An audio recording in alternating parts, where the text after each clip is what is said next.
أحسن الحديث كتاب الله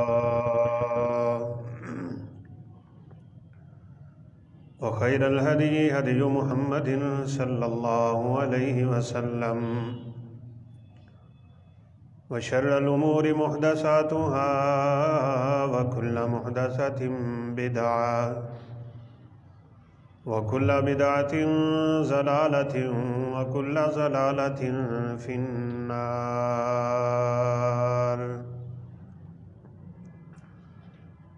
يا أيها الذين آمنوا اتقوا الله حق تقاته ولا تموتن إلا وأنتم مسلمون.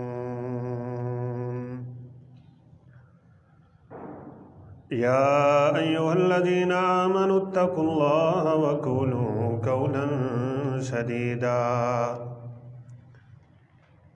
يصلح لكم أعمالكم ويغفر لكم ذنوبكم ومن يطع الله ورسوله فقد فاز فوزا عظيما. أعوذ بالله من الشيطان الرجيم. بسم الله الرحمن الرحيم.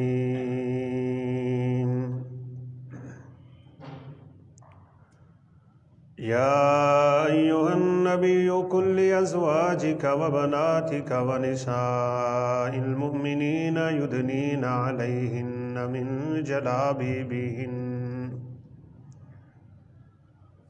وقال الله سبحانه وتعالى في مقام آخر: يا أيها الذين آمنوا قوا أنفسكم وأهليكم نارا.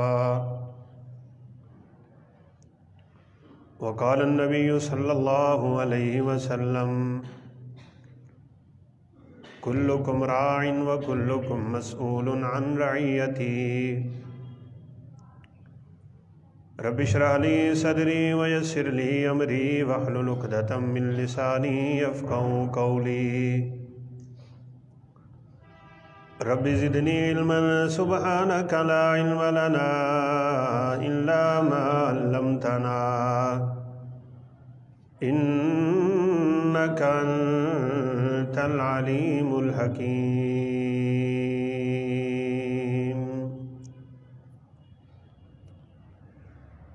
ہر قسم کی حمد و ثنا صرف اور صرف اللہ حکم الحاکمین کی شان شایان ہے. لاکھوں کروڑوں انگنت درود و سلام جناب محمد الرسول اللہ صلی اللہ علیہ وسلم کی ذات گرامی پہ.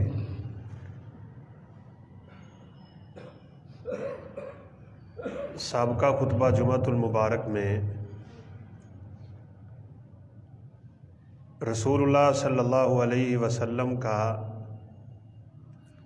اپنی ازواج مطہرات کے ساتھ کیسا حسن سلوک ہوتا تھا، یعنی زوجین کے متعلق سیرت رسول کیا ہے، ہماری گفتگو ہوئی. آج کے خطبہ میں انشاءاللہ ہم دیکھیں گے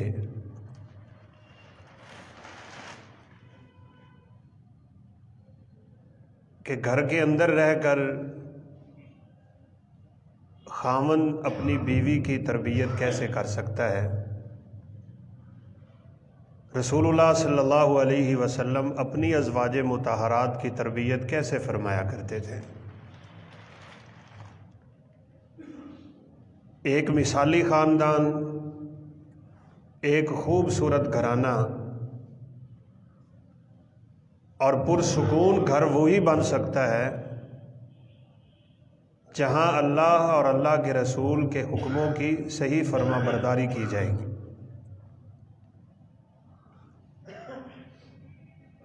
آپ صلی اللہ علیہ وسلم ایک دفعہ رات کے پچھلے پہر بیدار ہوئے اور آپ نے فرمایا: سبحان اللہ ماذا انزل من اللیلۃ من الفتن.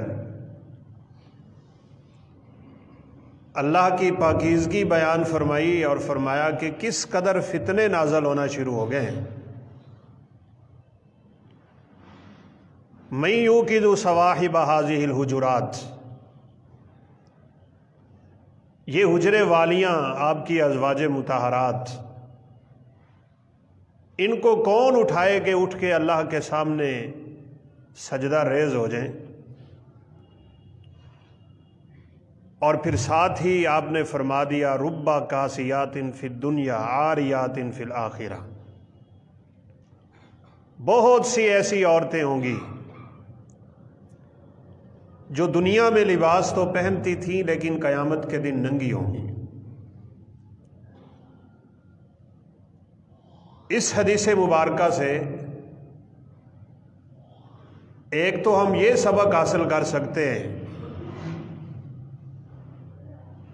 کہ امن و امان کا اور پرسکون ماحول کا وہ گھر ہو سکتا ہے جہاں رات کے وقت اٹھ کے اللہ کے سامنے رونے کی عادت پڑ جائے، چاہے 2 ہی رکعتیں پڑھ لیں۔ تہجد کا جس فریقین کو پڑھنے کا موقع مل جائے اور یہ سعادت انہیں نصیب ہو جائے، ان کے گھروں میں سکون نازل ہونا شروع ہو جائے۔ آپ صلی اللہ علیہ وسلم نے فرمایا رحم اللہ رجلا، اللہ اس بندے پہ رحم کرے۔ یہ عربی دان جانتے ہیں کہ یہ دعا بھی ہو سکتی ہے، یہ خبر بھی ہو سکتی ہے۔ دعا ہو تو مطلب ہے اللہ اس بندے پہ رحم کرے، اور پھر اللہ کے نبی کی دعا ہے صلی اللہ علیہ وسلم۔ اور اگر خبر ہے تو اس کا مطلب ہے کہ اس بندے پہ رحم ہو گیا۔ کون بندہ؟ آپ نے فرمایا قام من اللیل، ابھی فجر کی اذانیں نہیں ہوئی اور وہ اٹھ کھڑا ہوا ہے، اور اکیلا نہیں۔ آپ صلی اللہ علیہ وسلم نے فرمایا پھر وہ اپنے گھر والوں کو بھی اٹھاتا ہے۔ فَإِنْ أَبَتْ نَزَحَتْ عَلَى وَجْهِهَا، یہ خصلتیں، یہ عادتیں اور یہ خوبصورت رویے اور زاویے اللہ کو کتنے پسند ہوں گے۔ آپ صلی اللہ علیہ وسلم نے فرمایا اگر اس کے گھر والی نہیں اٹھتی تو وہ اپنے ہاتھ میں تھوڑا سا پانی لے کے اس کے منہ پہ چھینٹا مارتا ہے کہ اللہ کی بندی اٹھ، اللہ کے سامنے کھڑے ہونا ہے۔ اس بندے پہ اللہ بڑا رحم کرتے ہیں۔ اور آپ نے فرمایا اس عورت پہ بھی اللہ بڑا رحم کرتے ہیں جو رات کو اٹھ کھڑی ہوتی ہے اور پھر وہ اپنے خاوند کو جگاتی ہے، اور اس کا خاوند بھی اگر نہ بیدار ہو تو وہ بھی اپنے ہاتھ میں پانی کا چلو لے کے اس کے منہ پہ مارتی ہے کہ اٹھ اللہ کے بندے، یہ تو اللہ تعالیٰ سے برکتیں اور رحمتیں سمیٹنے کا وقت ہے۔ ینزل ربنا کل لیلۃ الی السماء الدنیا، جب رات کا پچھلا پہر ہے اللہ احکم الحاکمین خود آسمان دنیا پہ یہ منادی دے رہے ہوتے ہیں ہے کوئی مجھ سے رزق لینے والا وہ رزق لے لے، ہے کوئی مجھ سے اپنے گناہوں کی معافی طلب کرنے والا کہ اس وقت آئے میرے سامنے اپنا دامن اٹھا کے، جھولی پھیلا کے، اپنے بازو پھیلا کے استغفار کرے، اللہ تعالیٰ سے بخشش طلب کرے۔ اللہ فرماتے ہیں میں اسے معاف کر دوں گا۔ ہے کوئی اولاد کا طلبگار، ہے کوئی شفائیں مانگنے والا، جس وقت اللہ تعالیٰ کی یہ رحمت تقسیم ہو رہی ہوتی ہے، یہ زوجین یعنی خامد اور بیوی دونوں اللہ کے سامنے کھڑے ہوں تو آپ سوچیں اس گھر میں کتنی برکتیں نازل ہوتی ہوں۔ تو آپ صلی اللہ علیہ وسلم نے اپنی ازواج مطہرات کی پہلی تربیت یہ فرما دی، رات کے وقت اٹھ جاؤ، اللہ کے سامنے رونا شروع ہو جاؤ، منایا کرو اپنے رب کو۔ جتنے بھی وبال آتے ہیں، جتنی بھی آزمائشیں آتی ہیں، جتنی بھی تکلیفیں اور مصیبتیں آتی ہیں، انسان کے اپنے گناہوں کی وجہ سے آتی ہیں۔ اگر اس وقت اللہ کو منا لیا جائے تو اللہ وباؤں اور بلاؤں کو دور کر کے برکتوں اور رحمتوں کا گہوارہ بنا دیتے ہیں اس کا۔ پھر آپ صلی اللہ علیہ وسلم نے دوسرا سبق گویا کہ یہ دے دیا، عورتوں کو چاہیے اپنے لباس کا پورا خیال رکھا کریں۔ خاوند کو چاہیے وہ اپنی بیوی کے لباس اور پردے کا پورا اہتمام کرے۔ آج کل یہ بیچاری ہماری مائیں بہنیں بیٹیاں، ان کی زبانوں پہ شیطان نے یہ بات بڑی جاری کروا دی ہوئی ہے، اصل پردہ تو دل کا ہوتا ہے۔ اور بہت سے مرد حضرات بھی ایسے ہیں کہ جی شرم تو اصل دل میں ہوتی ہے، نمازاں تے دل دیاں ہوندیاں نے، سب کچھ دل کا ہوتا ہے۔ اگر بات دل کی ہی تھی تو پھر اس کائنات کی عظیم ترین ہستیاں، اللہ کے پیغمبر کی بیویاں، ازواج مطہرات، اسوہ رسول ہمیں کیا کہتا ہے کہ رسول اللہ صلی اللہ علیہ وسلم نے تو اپنی بیویوں کو پردہ کروا دیا تھا۔ ان کے دل جیسا دل ہو سکتا ہے کسی کا؟ اگر پردے دلوں کے ہوتے تو پھر سیدہ عائشہ صدیقہ طاہرہ مطہرہ یہ نہ فرماتی کہ ہم اتنی چادر میں لپٹ کے آ رہی ہوتی تھی نماز پڑھ کے کہ دور سے آنے والا ہمیں پہچان نہیں سکتا تھا، یہ بھی پتہ نہیں چلتا ہوگا مرد آ رہا ہے کہ عورت آ رہی ہے۔ پوری کی پوری چادروں میں لپٹی ہوئی ہوتی تھی۔ اور عورت حقیقت میں وہی ہے جو اپنے خاوند کی عزت کا صحیح خیال کرتی ہے۔ جو عورت بے پردہ ہے، لباس تنگ پہنتی ہے، بے پردگی کا سا ماحول پیدا کرتی ہے، اپنے کسی بھی عمل سے وہ غیروں کو اپنی طرف متوجہ کرتی ہے، اور اللہ نہ کرے اس کی نیت ہی یہ ہے کہ خوشبوئیں لگا کے مردوں کے پاس سے گزرے کہ لوگ اس کی طرف توجہ کریں، تو رسول اللہ صلی اللہ علیہ وسلم نے فرمایا اس عورت پہ تو اللہ جنت کی ہوا بھی آرام کر دیتے ہیں، جنت کی خوشبو بھی آرام کر دیتے ہیں۔ اور ایسے مرد کو بھی سوچنا پڑے گا، یہ یاد رکھیے گا، جو اپنی ماں بہن بیٹی کا خیال نہیں رکھتا، اس کی زندگی کیسے گزر رہی ہے، اس کا تعلق کس کے ساتھ ہے، وہ کہاں آتی ہے کہاں جاتی ہے، یہ دیوس ہے حدیث پاک صلی اللہ علیہ وسلم کی روشنی میں۔ اور آپ نے فرمایا دیوس جنت میں داخل نہیں ہو۔ ام سلمہ رضی اللہ تعالی عنہ کتنی شرم و حیا کی پیکر ہوں گی یہ عورتیں۔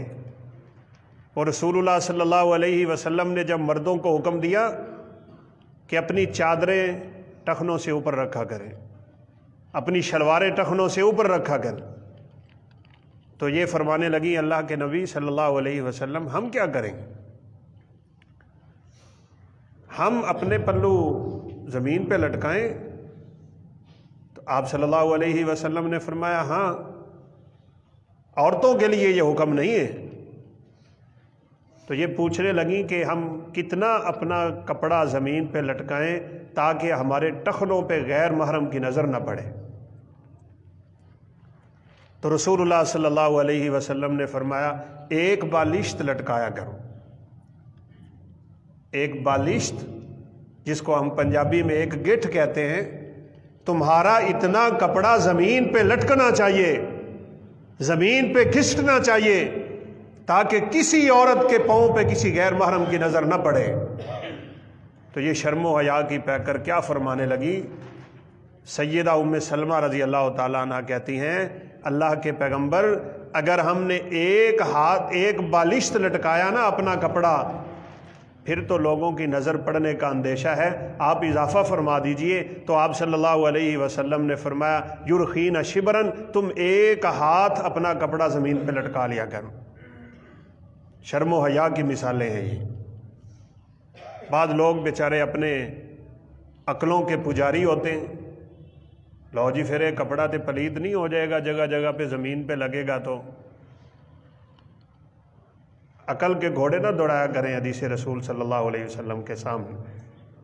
اس زمین کو اللہ نے پاک بنایا ہے اور پاک کرنے کا ذریعہ بھی بنایا ہے۔ اگر اس کے کپڑے پہ کوئی چیز لگ جائے گی، وہ کپڑا جب زمین پہ گھسے گا تو اللہ کے نبی صلی اللہ علیہ وسلم کے فرمان کی روشنی میں خود ہی پاک ہو جائے گا۔ تو آپ صلی اللہ علیہ وسلم اپنی ازواج مطہرات کی تربیت فرما رہے ہیں، پردے میں نکلا کرے، نبی کی بیویاں ہیں بھائی۔ تو آج تو 1450 سال کا عرصہ گزر گیا، عروج پہ ہے فتنے اور عروج پہ ہے بے حیائی اور عریانی اور فحاشی، اور چاہتا ہی یہ ہے آپ کا میڈیا اور آپ کے سارے پرنٹ میڈیا کہہ لیں، الیکٹرانک میڈیا کہہ لیں، عورت کو اشتہار بنا کے پیش کر دیا گیا۔ آج تو بڑی ہی اشد ضرورت ہے کہ عورت اپنے گھر سے نکلے، اپنے محرم کے ساتھ نکلے اور پورے کا پورا لباس تن کر کے اور پورے کے پورے پردے کا خیال کر کے اپنے گھر سے نکلا کر۔ آپ صلی اللہ علیہ وسلم نے اپنی ازواج مطہرات کی گھر بیٹھ کے اور گھر میں رہ کے یہ بھی تربیت فرمائی ہے۔ آپ صلی اللہ علیہ وسلم جہاں ان کو تہجد کی نماز کے لیے اٹھاتے، وہاں آپ اپنی بیویوں کو اذکار سکھایا کرتے تھے، ذکر و اذکار۔ وہ گھر جس گھر میں قرآن کی تلاوت نہ ہو اور جس گھر میں اللہ کا ذکر نہ ہو، رسول اللہ صلی اللہ علیہ وسلم نے فرمایا وہ گھر قبرستان ہے، وہ مردوں کا گھر ہے۔ اور زندہ اور مردہ آدمی کے درمیان فرق ہی یہ ہوتا ہے کہ زندہ اللہ کا ذکر کرتا ہے، مردہ تو نہیں کر سکتا ہے۔ سمجھاؤ اپنی بیویوں کو۔ آپ صلی اللہ علیہ وسلم سیدہ عائشہ رضی اللہ تعالی عنہ اور اپنی دیگر ازواج مطہرات کی موجودگی میں حسن و حسین کو دم کیا کرتے تھے۔ اعیدکما بکلمات اللہ التامہ من کل شیطان وہامہ ومن کل عین لامہ۔ یہ ہر قسم کا جادو، یہ نظر کا لگ جانا اور بچوں کو تکلیف دہ چیزیں، آپ صلی اللہ علیہ وسلم ان کے سامنے اسی لیے دم کیا کرتے تھے کہ یہ مجھے دیکھ کے ان چیزوں کو یاد کریں۔ یہ سبق ہے آنے والی نسلوں کے لیے بھی۔ ان ماؤں کو چاہیے جب رات کو بچے سو جائیں تو ان بچوں کے اوپر یہ دم کیا کریں۔ آپ صلی اللہ علیہ وسلم اپنے آپ پہ بھی دم کیا کرتے تھے۔ اور جب آپ بیمار ہو گئے تو سیدہ عائشہ صدیقہ نے آپ سے ہی تو سبق پڑھا ہے، وہ آپ کی ہی بیوی ہیں، وہ آپ صلی اللہ علیہ وسلم کو دم کیا کرتی تھی۔ آپ جیسے ہاتھ تو کسی کے مبارک نہیں ہو سکتے نا، آپ اپنے ہاتھوں کو جمع فرما کے آخری تینوں کو پڑھ کے ان میں پھونک مارتے اور اپنے پورے بدن پہ پھیرا کرتے تھے۔ جب بیمار ہو گئے یہ کام نہیں ہو سکتا تھا تو صدیقہ کائنات یہ پھونک پڑھ کے آپ ہی کے ہاتھوں پہ پھونک مارتی تھی اور آپ کے دست شفقت سے آپ کے ہی جسم مبارک پہ وہ ہاتھ پھیر دیا کرتی تھی۔ یہ ذکر و اذکار، یہ قرآن مجید کی تلاوت اپنی بیویوں کو سکھائیں، جو طرح طرح کے آج کل مطالبے کرتی ہیں نا اپنے خامدوں سے، میرے بچوں کو موبائل لے کے دیں، میرے گھر میں 24 انچ کا LCD لگا کے دیں، ہمیں ڈش لگا کے دیں، ہمیں کیبل لگا کے دیں۔ ایسے گھر اللہ کی قسم اللہ تعالیٰ کی نافرمانی میں جب جائیں گے تو اللہ تعالیٰ کی ناراضگی میں ڈوبتے چلے جائیں گے اور اولاد نافرمانی کی طرف بڑھتی چلی جائے گی، اور زوجین کے درمیان افتراق کی اور انشقاق کی اور لڑائی جھگڑے اور اختلاف کی اور بدگمانی اور بدزبانی کی فضائیں پیدا ہوتی چلی جائیں گی، اور شادی کا جو مقصد تھا کہ اللہ سکون دیتے وہ مقصد سرے سے تبدیل ہو کے رہ جائے گا۔ گھروں میں تلاوت ہونی چاہیے۔ آپ صلی اللہ علیہ وسلم بھی نا گھر تشریف لاتے تلاوت فرمایا کرتے تھے۔ یہ کئی دفعہ یہ بات ذکر ہو چکی ہے کہ میں اور آپ گھر میں جو کچھ کریں گے وہ بچے آٹومیٹکلی طور پہ اس کو سیکھ رہے ہوتے ہیں، گھر والے خود اس سے سبق سیکھ رہے ہوتے ہیں۔ آپ صلی اللہ علیہ وسلم نے کیوں فرمایا سنتیں گھر جا کے پڑھا کرو؟ اسی لیے، اور بہترین سنتیں وہ ہوتی ہیں جو گھر میں پڑھی جاتی ہیں۔ یاد رکھیے گا، جو شخص گھر میں وضو کرے، بچوں کے سامنے وضو کرے، سنتیں ادا کرے، بچے اس کو دیکھے اور تجربہ کر لیں۔ آپ سنتیں پڑھ رہے ہوں گے، بچے دوڑ کے آپ کے ساتھ آ کے کھڑے ہو جائیں گے، وہ بھی آپ کے ساتھ سجدہ کریں گے، وہ بھی آپ کے ساتھ قیام کریں گے۔ اور یہ اسی لیے شاید اتنی فضیلت میسر آئی کہ آپ نے فرمایا جو شخص گھر سے وضو کر لے، اس نے سنتیں وہاں پہ ادا کر لی ہیں، پھر وہ چل کے مسجد میں آتا ہے تو آپ نے فرمایا ہر فرضی نماز پڑھنے پہ اللہ اسے حج مقبول کا ثواب نصیب فرماتے۔ یہ فضیلتیں تب حاصل ہوں جب گھر والوں کی تربیت ہوگی۔ اللہ نہ کرے یہ گھر میں ناچاکی، اختلاف اور بعض دفعہ ایک دوسرے سے زبان درازی اور تیزی کی کیفیت پیدا ہو جاتی ہے، تو پھر بھی آپ صلی اللہ علیہ وسلم نے ان کی تربیت فرمائی ہے۔ یہ نہیں کہ ناراض ہو کے گھر سے نکل جائیں، قطع تعلق ہی کر لیں اور اپنے انداز کو اس قدر بدل لیں کہ بیوی کی ہی اصلاح کی کوئی صورت باقی نہ رہ جائے۔ آپ صلی اللہ علیہ وسلم کے سامنے یہ سارے زاویے ہوئے ہیں۔ اور ہاں، یہ بات یاد رکھنے والی ہے، یہ صرف اپنی بیویوں سے نہیں، آپ کا کوئی دوست کیوں نہ ہو، آپ کا سجن کیوں نہ ہو، آپ کا یار کیوں نہ ہو، آپ کا رشتہ دار کیوں نہ ہو، آپ کا پارٹنر کیوں نہ ہو، آپ کا دوست کیوں نہ ہو، آپ کا شاگرد کیوں نہ ہو، آپ کے ساتھ اس کا جیسا بھی تعلق کیوں نہیں ہے، آپ نے سب سے زیادہ جس چیز کا خیال رکھنا ہے وہ یہ کہ اللہ احکم الحاکمین کے احکامات کو سب سے آگے رکھنا ہے۔ اگر وہ اللہ کی نافرمانی کرتا ہے تو یہ نہیں کہ میرے اس کے ساتھ وہی پیار محبت کی فضا رہے جو پہلے تھی، اسے پتہ چلنا چاہیے۔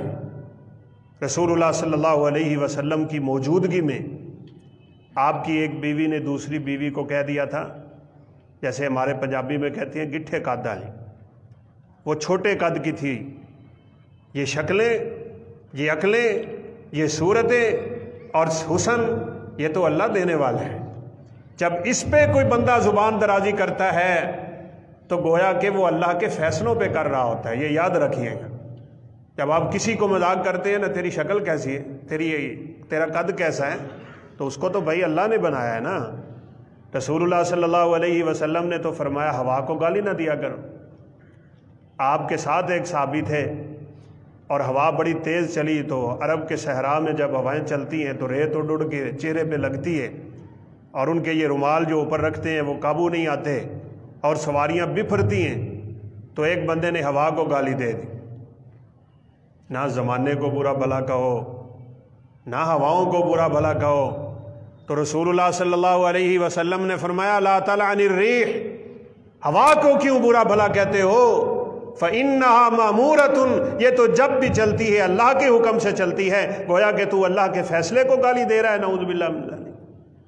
اسی طرح لوگ کہتے ہیں جی زمانہ بڑا گندا آ گیا، نعوذ باللہ، زمانہ بڑا برا آ گیا ہے۔ تو آپ صلی اللہ علیہ وسلم نے فرمایا لا تسبوا الدہر، زمانے کو گالیاں نہ دیا کرو۔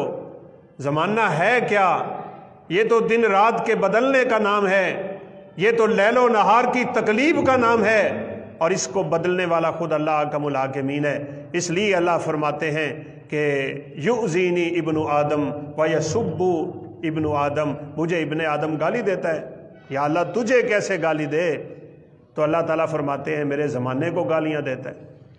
تو آپ صلی اللہ علیہ وسلم نے جب اپنی زوجہ محترمہ کی زبان سے سنا نا کہ وہ دوسری کے ساتھ وہ رویہ اختیار کر لی ہیں جو غیر شرعی ہے، اس کو گٹھنے قد کا کہہ کے وہ گویا کہ طنزیہ انداز میں اس کو پکار رہی تھیں، تو رسول اللہ صلی اللہ علیہ وسلم کے چہرے کا رنگ بدل گیا۔ اور ہونا بھی یہ چاہیے۔ آپ کے بچے ہیں، آپ کی بیوی ہے، آپ کے والدین ہیں، آپ کی اولاد ہے، جو بھی ہیں، جہاں شریعت کا مسئلہ آ جائے وہاں آپ کا انداز اور ہونا چاہیے۔ آپ صلی اللہ علیہ وسلم نے فرمایا اگر یہ تیرے کلمات سمندر کے پانی میں ملا دے، سارا پانی کڑوا ہو جائے گا، تو نے اس کو ایسے الفاظ کے ساتھ پکارا جو اللہ احکم الحاکمین جس کو قطعاً پسند نہیں کرتے ہیں۔ کسی کی مذاق اڑانے کی کس کے پاس کیا اجازت ہے جب شریعت نے اس بات سے روکا ہوا ہے؟ رسول اللہ صلی اللہ علیہ وسلم کی موجودگی میں ہوا تھا، یہ گھر میں اس طرح کی باتیں تو ہوتی رہتی ہیں۔ سیدہ عائشہ صدیقہ، آپ ان کے گھر میں ہیں، تو آپ صلی اللہ علیہ وسلم کی ایک دوسری بیوی نے برتن بھیج دیا، اس میں کھانا بھی تھا، کوئی کھانے پینے والی چیز بھی تھی۔ ہوتا ہے وہ اپنی محبت میں چاہتی تھی کہ آپ میرے پاس ہیں تو آج کھانا میرے پاس ہی کھائیں، تو انہوں نے فرمایا اس کو واپس لے جاؤ۔ اب غالباً بھیجنے والی سیدہ زینب تھی رضی اللہ تعالیٰ عنہ، تو وہ لانے والا غلام تھا یا بچہ تھا یا بچی تھی، وہ آگے بڑھ کے آپ صلی اللہ علیہ وسلم کو پیش کرنے لگے، تو سیدہ عائشہ نے یوں کر کے ہاتھ مارا اور وہ مٹی کا برتن پلیٹ نما نیچے گرا، ٹوٹ گیا، کھانا بھی نیچے گر گیا۔ رسول اللہ صلی اللہ علیہ وسلم اٹھے، اسی طرح کا برتن جو سیدہ عائشہ کا گھر میں پڑا تھا وہ پکڑا، وہ اٹھایا، اس میں وہ گرا ہوا کھانا داخل کیا اور وہ برتن واپس دے کے فرمایا یہ برتن کے بدلے تمہارا برتن ہے، اب ٹوٹا ہوا یہاں رکھ لو اور تمہارا صحیح سالم اس کے گھر واپس چلا جائے گا۔ اصلاح کی جا رہی ہے بیویوں، ڈانٹا نہیں ہے، مارا نہیں ہے۔ اور یہ بات ویسے بڑے کام کی ہے، یہ آپ یاد رکھیے گا۔ اگر کسی بندے سے ایسی غلطی ہو رہی ہے جس غلطی کی بنیاد اس کی ضد نہیں ہے، ہٹ دھرمی نہیں ہے، اس کا اپنا اس میں کردار نہیں ہے، کوئی اس میں شرعی مسئلہ ہے۔ عائشہ یہ چاہتی تھی رضی اللہ تعالی عنہا کہ میں اپنے نبی کی خدمت کروں، اپنے خاوند کی خدمت کروں، اس لیے آپ صلی اللہ علیہ وسلم نے سیدہ عائشہ کو نہیں ڈانٹا، بس آپ نے وہ بدلہ جو پورا ہونا تھا، آپ صلی اللہ علیہ وسلم نے وہ برتن اٹھایا اور برتن کے بدلے برتن واپس فرما کے گویا کہ سیدہ عائشہ رضی اللہ تعالی عنہ کی اصلاح فرمائی۔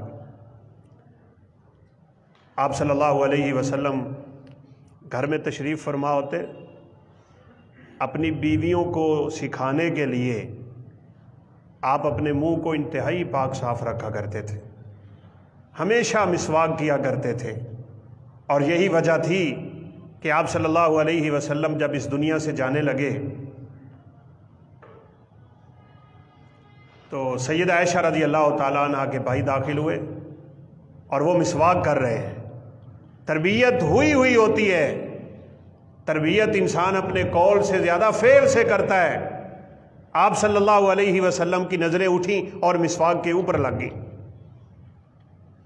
سیدہ عائشہ رضی اللہ تعالیٰ عنہا نے اشارہ کیا اور عبد الرحمن کے منہ سے مسواک پکڑا، اور مسواک پکڑ کے صدیقہ کائنات نے اپنے دانتوں میں چبایا، اس کو نرم کر کے آپ صلی اللہ علیہ وسلم کے منہ مبارک میں رکھ دیا۔ کس نے تربیت کی ہے اپنے گھر والوں کی اتنی؟ بھائیو، اگر گھر میں اللہ نہ کرے گالیوں گلوچ، گالم، اختلاف، لڑائی جھگڑے، اللہ کی نافرمانی، اور آج کل کا یہ جو انٹرنیٹ کا ماحول ہے بے حیائی، ہر ویلے بچے چڑھے ہوئے ہیں، کوئی فیس بک پہ لگا ہوا ہے، کوئی انسٹاگرام پہ لگا ہوا ہے، کوئی کسی ایپ پہ کھول کے بیٹھا ہے، کوئی کس پہ کھول کے بیٹھا ہے۔ اس طرح تو گھر میں تربیت نہیں ہو سکتی بھائی، نہ بیویوں کی نہ بچوں کی۔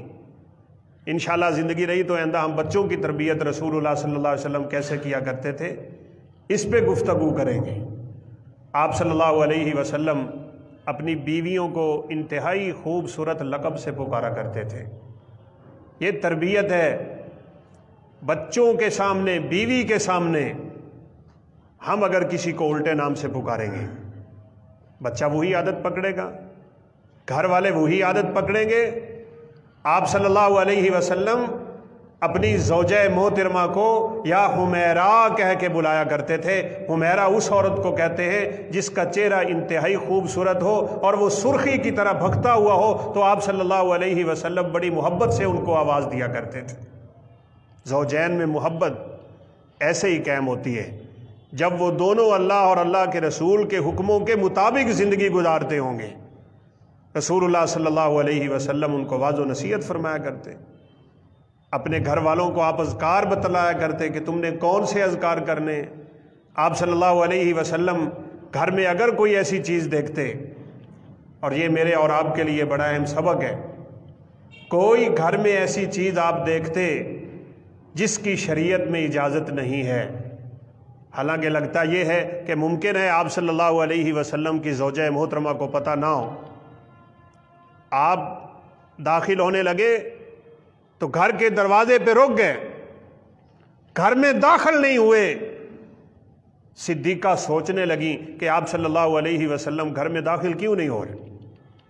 تربیت کا یہ ایک انداز ہے، صرف مارنے سے تربیتیں نہیں ہوتی، ہر ویلے ڈانٹنے سے تربیتیں نہیں ہوتی۔ تربیت کے یہ سارے اسلوب ہیں اللہ کے نبی صلی اللہ علیہ وسلم کے، جو آپ اختیار فرمایا کرتے تھے۔ عورت حد سے بڑھ رہی ہے، پھر کیا کرنا ہے؟ نافرمانی کی طرف جا رہی ہے، پھر کیا کرنا ہے؟ سب کچھ ہمیں اللہ کے نبی صلی اللہ علیہ وسلم کے اسوہ حسنہ سے ملتا ہے۔ آپ گھر میں داخل نہیں ہوئے اور دروازے پہ کھڑے ہو گئے۔ اب صدیقہ دیکھ رہی ہیں کہ آپ صلی اللہ علیہ وسلم کیوں گھر میں داخل نہیں ہوئے، تو آپ نے فرمایا یہ تصویر والا پردہ تو نے کیوں لٹکایا ہوا ہے؟ یہ سامنے جو پردہ مجھے نظر آ رہا ہے جس پہ تصویریں بنی ہوئی ہیں، یہ پردہ میرے گھر میں کیوں داخل ہو گیا؟ اس گھر میں اللہ کی رحمت کے فرشتے نہیں آتے جس گھر میں تصویر لٹکی ہوئی ہو یا اس گھر میں کتا رہتا ہو۔ پہلے بھی آپ نے کئی دفعہ یہ حدیث سنی ہوگی۔ گھروں میں برکتیں ان چیزوں کو ختم کرنے سے آئیں گی بھائی، کوئی ایسی چیز نہ ہو جو اللہ کو ناراض کرنے والی ہے۔ صدیقہ کائنات نے کہا میں اللہ اور اللہ کے رسول کے غضب سے پناہ مانگتی ہوں، جلدی سے اس کپڑے کو پھاڑ دیا تھا اور پھاڑ کے اس کے سر کچل کے تصویروں کے تکیہ بنا کے اور یہ نیچے بچھانے والا گدا بنا کے رسول اللہ صلی اللہ علیہ وسلم کی خدمت میں پیش کر دیا۔ اور ایک دفعہ ایسا بھی سامنے لگا ہوا تھا کپڑا جس پہ شاید زندہ چیزوں کی تصویریں تو نہیں تھیں لیکن کچھ تصویریں پھر بھی تھیں، تو آپ صلی اللہ علیہ وسلم کی نماز پڑھتے ہوئے یوں کر کے نظر اوپر کو اٹھ گئی تو آپ نے سلام پھیرتے ہی فرمایا امیتی کرامی کی انازا عائشہ، عائشہ یہ پردہ مجھ سے دور کرنا۔ اسلوب ہے، اور رسول اللہ صلی اللہ علیہ وسلم خوبصورت اسلوب اختیار کرتے تھے۔ ایک دفعہ یوں ہوا کہ آپ صلی اللہ علیہ وسلم کی بیویاں اکٹھی ہو گئے، آپ سے کچھ دنیا کا مطالبہ کرنے لگے۔ اب رسول اللہ صلی اللہ علیہ وسلم آخرت کے بندے ہیں، اور اللہ تعالیٰ نے آپ کی بیویوں کو کہا بھی ہے تم عام عورتوں جیسی نہیں ہو، اور ہمیں بھی یہ حکم دیا ہے آپ نے لا تکونوا ابناء دنیا، دنیا کے بندے نہ بننا، دنیا کے بیٹے نہ بننا، بل تکونوا ابناء الآخرہ، آخرت کے بیٹے بننے کی کوشش کرو۔ اب یہ بیچاری اکٹھی ہو کے آ گئیں۔ رسول اللہ صلی اللہ علیہ وسلم نے کیا کام کیا؟ آپ نے 1 مہینہ اپنی ساری بیویوں سے تعلق توڑ دیا۔ اگر بیوی نافرمانی کی طرف بڑھ رہی ہو نا، ہمارے معاشرے میں طلاق کا رجحان بہت خطرناک اور غلط ہے۔ عربوں میں تو خیر حد سے زیادہ ہے، اور اب ہمارے ہاں بھی اس کی فیصد بہت بڑھ گئی ہوئی ہے۔ بات بات پہ اور ہر قسم کے جھگڑے پہ فوراً طلاق دینے کے لیے تیار۔ طلاق حل نہیں، طلاق مسئلے کا حل نہیں ہے، طلاق مسئلے کو بگاڑنے کا ذریعہ ہے۔ شریعت کے اصول پڑھو کہ بیوی اگر نافرمان ہو تو کیا کرنا چاہیے۔ قرآن مجید میں اللہ حکم الحاکمین نے اس کی طرف اشارہ فرمایا، وَإِنِ امْرَأَةٌ خَافَتْ مِنْ بَعْلِهَا نُشُوزًا أَوْ إِعْرَاضًا، بیوی اعراض پہ اتر آئی ہے، منہ موڑتی ہے، بات نہیں مانتی، خامند کو تنگ کرتی ہے، تو قرآن مجید میں ہے فَعِظُوهُنَّ، سب سے پہلا کام یہ ہے کہ ان کو واعظ و نصیحت کیا کرو۔ یہ بیچاری بڑی جلدی بات ماننے والی ہوتی ہیں، اگر بات سمجھانے سے اور واعظ و نصیحت کرنے سے اور خیر کی بات کرنے سے کوئی کام نہیں بنا تو فرمایا وَاهْجُرُوهُنَّ فِي الْمَضَاجِعِ، گھر میں رہ کے ان سے اپنے بستر جدا کر۔ اور یہی کام رسول اللہ صلی اللہ علیہ وسلم نے کیا۔ بات یوں پھیل گئی کہ اللہ کے نبی نے اپنی بیویوں کو طلاق دے دی۔ یہ معاشرے کی بڑی بیماری ہے۔ ہوتی بات کیا ہے، کرتے کیا ہیں، پھیلتی کیا ہے۔ عمر فاروق رضی اللہ تعالیٰ عنہ، چونکہ ان کی بیٹی حفصہ بھی آپ کے نکاح میں ہے اور وہ وقتاً فوقتاً حفصہ کو سمجھاتے رہتے تھے، بلکہ خود رسول اللہ صلی اللہ علیہ وسلم کو کہا بھی کرتے تھے کہ یہ جو مہاجر عورتیں ہیں نا مکہ میں رہنے والی، ان کی جرت نہیں تھی ہمارے سامنے بات کرنے کی مکہ میں، لیکن یہ مدینہ کی انصار عورتیں بڑی بہادر ہیں اپنے خامدوں پہ، یہ بڑی باتیں کر لیتی ہیں، اور اب ہماری بیویاں بھی ان کو دیکھ دیکھ کے باتیں کرنے پہ آ جاتی ہیں۔ عورت کے اپنے زاویے، اپنے اصول زندگی گزارنے کے، خامد کے اپنے، تو اس لیے روکا کرتے تھے حفصہ اس طرح کی بات نہ کیا کرو، اللہ کے نبی کے سامنے بھی صلی اللہ علیہ وسلم تم بعض دفعہ بات کر لیتی ہو۔ حضرت عمر کو بھی کسی نے جا کے کہہ دیا آپ کی بیٹی کو بھی طلاق ہوگی۔ تو سید عمر رضی اللہ تعالیٰ عنہ فرماتے ہیں کہ میں بڑا گھبرایا اور جا کے آپ صلی اللہ علیہ وسلم کے پاس اجازت طلب کی داخل ہونے کی، غلام آیا، مجھے اجازت ملی، میں آپ کے پاس بیٹھا لیکن بات نہ کر سکا اور پھر اتر کے مسجد نبوی میں آ گیا۔ پھر میں نے جرت کی لیکن پھر بات کرنے کا موقع نہ ملا، دل نہیں کیا۔ تیسری دفعہ میں نے پوچھ لیا آپ نے اپنی بیویوں کو طلاق دے دی؟ تو رسول اللہ صلی اللہ علیہ وسلم نے فرمایا نہیں، طلاق نہیں، جو قرآن کا فیصلہ ہے اس کو ایلا کہتے ہیں۔ اگر بیوی واض و نصیحت سے نہیں مانی، بستر جدا کر لو، اس سے میاں بیوی والے تعلق توڑ دو کچھ وقفے کے لیے۔ اس کی زیادہ سے زیادہ مدت 4 مہینے ہے، یہ شریعت نے حل بتائے ہیں بھائی۔ تو آپ صلی اللہ علیہ وسلم نے اپنی بیویوں کو بلایا اور بلا کے فرمایا اگر تم دنیا کی طلبگار ہو مجھ سے مانگو، کیا مانگنا ہے وہ میں تمہیں دے دیتا ہوں اور طلاق دے کے تمہیں جدا کر دیتا ہوں، اور اگر تم نے اللہ اور اللہ کے رسول کو اختیار کرنا ہے تو پھر میرے ساتھ زندگی گزارنا پڑے گی جیسے میں گزار رہا ہوں۔ اور یہ بات حقیقت میں یہ ہے، اور رب کعبہ کی قسم وہ عورتیں بڑی خوش قسمت ہیں، بڑی خوش نصیب ہیں کہ جن کے خامد نیک ہوں اور اللہ ان کو دنیا دے نہ دے، وہ ان کے ساتھ زندگی یوں گزارے جیسے گزارنے کا حق ہے۔ یہ ہمارے پاس سوال و جواب آتے رہتے ہیں۔ میں نے ہماری مسجد والے گروپ میں وہ سوال بھی بھیجا تھا کہ ابھی بھی اللہ کی کچھ بندیاں ایسی ہیں، عورت نے سوال کیا کہ میں اپنے خامند کو، بڑے عرصے سے بیمار ہیں، ان کے اعضاء کام نہیں کرتے، خود اٹھا کے لے کے جاتی ہوں، واش روم کرواتی ہوں، میں ان کو نہلاتی ہوں، میں ان کو دھوتی ہوں، میں سب کچھ خود کرتی ہوں، اور کبھی کبھی ان کو نہلاتے ہوئے، دھلاتے ہوئے اور ان کو واش روم کرواتے ہوئے میری زبان سے نکل جاتا ہے کہ بیٹے سیدھے ہو کے بیٹھو۔ تو میں نے واپسی جواب تو شرعی طور پہ جو دیا کہ اس میں کوئی کباط نہیں ہے، خاوند اگر اپنی بیوی کو اس طرح کا رشتہ بولے تو اس وقت کفارہ پڑ جاتا ہے، طلاق تو نہیں ہوتی، لیکن عورت بول دے، ارادے سے بھی بول دے تو کچھ نہیں ہوتا۔ تو چلے آپ کی زبان سے تو محبت سے نکلتا ہے، لیکن یہ آپ کے لیے بڑی ہی کمال اللہ تعالیٰ کی مہربانی کی دلیل ہے کہ آپ اپنے خاوند سے اس حالت میں بھی اتنی محبت کرتی ہیں۔ رسول اللہ صلی اللہ علیہ وسلم نے تو ایسی بیویوں کو خوشخبری دی کہ وہ قیامت کے دن جنت کے 8 دروازوں میں سے جس سے چاہے داخل ہو سکتی ہے۔ آج تو گھروں میں ہر طرح کی اللہ کے فضل سے اللہ کی نعمتیں ہوتی ہیں، لیکن بیوی ایسی ہوتی ہے کہ وہ ایسی ناشکری کہ اس کی زبان پہ شکر کا کوئی کلمہ آتا ہی نہیں۔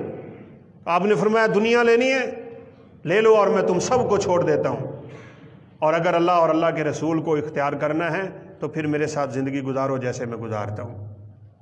تو وہ بیچاری تو ساری خاموش ہو گئی، لیکن رسول اللہ صلی اللہ علیہ وسلم تربیت کر 1 مہینے کے لیے آپ نے قسم اٹھا دی میں تمہارے قریب نہیں جاؤں۔